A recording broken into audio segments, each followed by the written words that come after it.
सद्गुरु श्री ब्रह्मचैतन्य महाराज गोंदवलेकर यांचं प्रवचन 15 मार्च.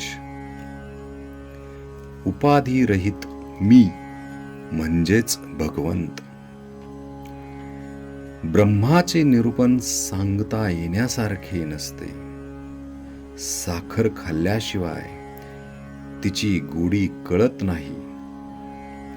काही मर्यादेपर्यंत शब्दांनी सांगता येते. खोट्यावरून खऱ्याची परीक्षा करता येते.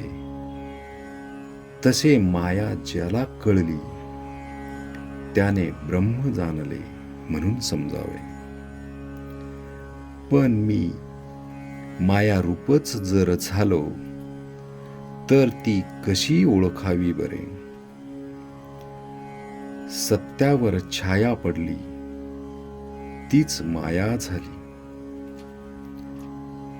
वस्तू आहे तशी न दिसता विपरीत दिसणे म्हणजे माया.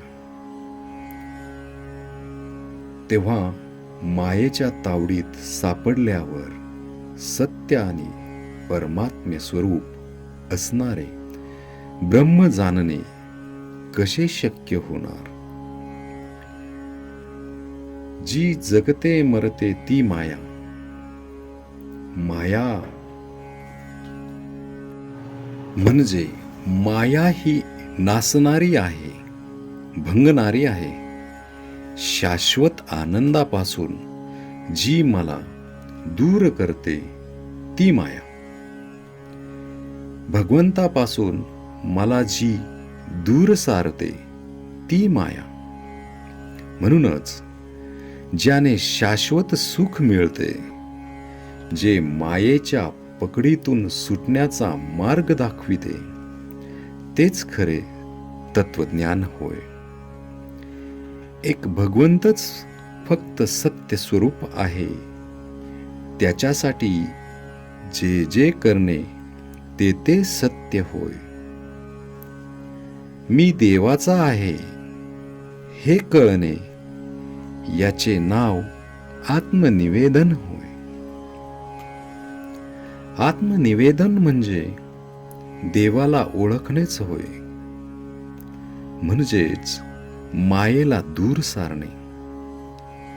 वास्तविक उपाधिरहित जो मी तोच भगवंत आहे. उपाधिरहित राहणे म्हणजे भगवत रूप होणे. किनाऱ्यावरून पाण्याकडे जात असताना अशी एक जागा येते की तिथे वाळू संपते आणि पाणी सुरू होते. म्हणजे त्या रेषेच्या अलीकडे वाळू आणि पलीकडे पाणी असते.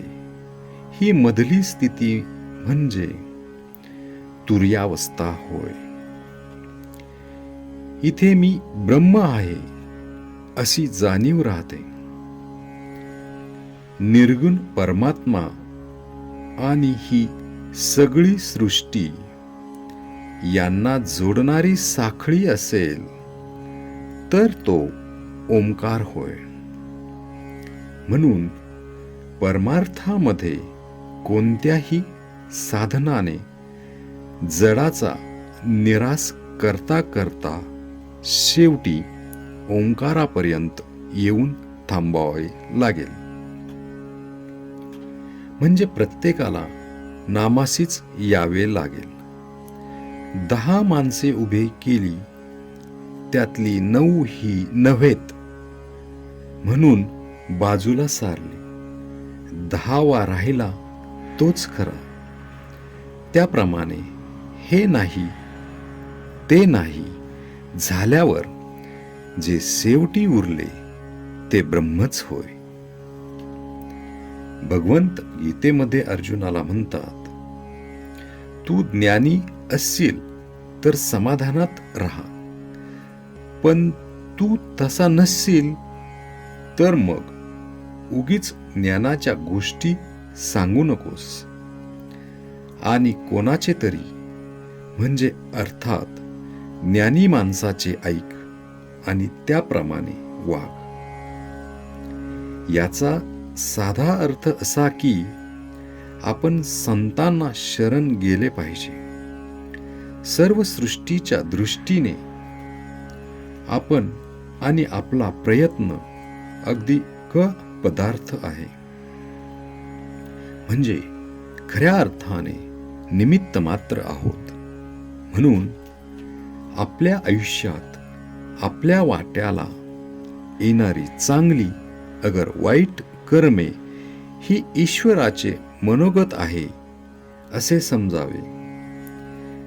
वेदांत हा आचरणात आणल्याशिवाय त्याचा उपयोग नाही. श्रीराम जय राम जय जय राम.